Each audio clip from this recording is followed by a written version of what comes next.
In a cozy, hay-filled corner of the barn lived Pip. Pip's great Pip farm was a baby escape. goat as white as a snowball, with big, curious blue eyes and tiny horn buds just peeking through his fluffy fur.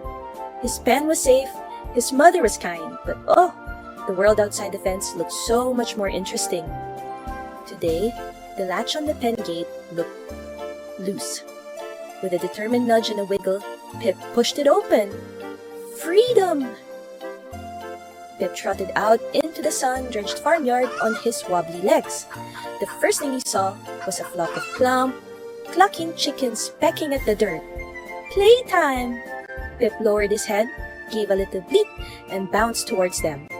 The chickens squawked in surprise, scattering in a flurry of feathers and indignation. Pip giggled, finding their frantic flapping hilarious.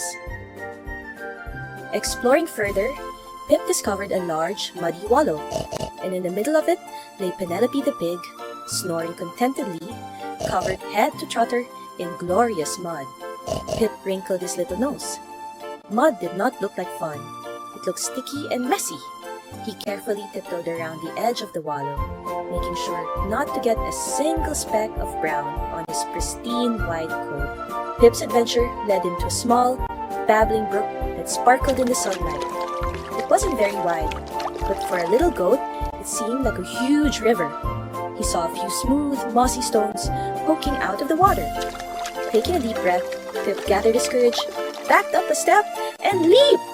He landed neatly on the first stone, wobbled, then hopped quickly to the next, and finally to the grassy bank on the other side. He made it! On the far side of the brook, Pip found a treasure, a small meadow dotted with bright red poppies. He'd never seen such colorful flowers up close. He sniffed one curiously, its petals soft against his nose. He took a tentative nibble. It tasted green and slightly sweet. This was the best part of the adventure.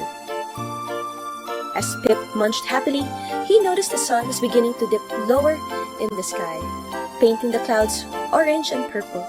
A soft, familiar "Ma!" echoed across the farm. "Mama!" Suddenly, Pip felt a little tired and very ready for cuddles and warm milk. He turned and looked back towards the familiar shape of the barn in the distance. Time to go home. Pip scampered back, managing the brook crossing and tiptoeing past the still snoozing Penelope. He squeezed back through the gate of his pen just as his mother turned around. She nuzzled him gently, bleating softly. Pip snuggled into her warm, soft fur, yawning a big, contented yawn. The farmyard was exciting, but home with Mama was the best place of all. Soon he was fast asleep, dreaming of chickens, mud, and bright red flowers.